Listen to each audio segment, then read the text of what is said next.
മുങ്ങിമരണങ്ങളെ പ്രതിരോധിക്കുവാൻ milestone swimming promoting charitable society ഫൊക്കാനയുമായി സഹകരിച്ച് വൈക്കത്ത് നടത്തിവന്ന നീന്തൽ പരിശീലന പദ്ധതി സ്വിം കേരള സ്വിം മൂന്നാം ഘട്ടത്തിന്റെ ഭാഗമായുള്ള കടൽ സുരക്ഷാ അവബോധ ക്ലാസും നീന്തൽ പരിശീലനവും നടന്നു.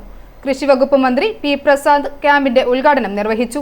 കവിയും ഗാനരചയിതാവുമായ വയലാർ ശരത്ചന്ദ്ര വർമ്മ മുഖ്യപ്രഭാഷണം നടത്തി. Milestone society vice president VS Dileep Kumar അധ്യക്ഷത വഹിച്ചു.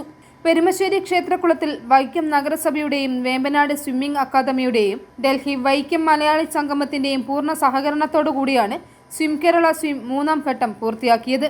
വേമ്പനാട് കായലിൽ കൈകൾ ബന്ധിച്ച് നീന്തിക്കടന്ന 9 വയസ്സുകാരി സൂര്യഗായത്രിക്ക് ലഭ്യമായ world wide book of records, Indian book of records, elite book of records എന്നിവ മന്ത്രിയും വയലാർ ശരത്ചന്ദ്ര വർമ്മയും ചേർന്ന് സമ്മാനിച്ചു.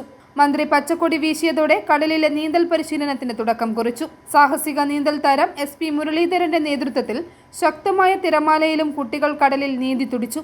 കടൽ തിരകളിൽ ഉണ്ടാകുന്ന അപകടങ്ങളിൽ സ്വയം രക്ഷ നേടാനും മറ്റുള്ളവരെ രക്ഷിക്കുന്നതിനുമുള്ള പരിശീലനമാണ് നൽകിയത്.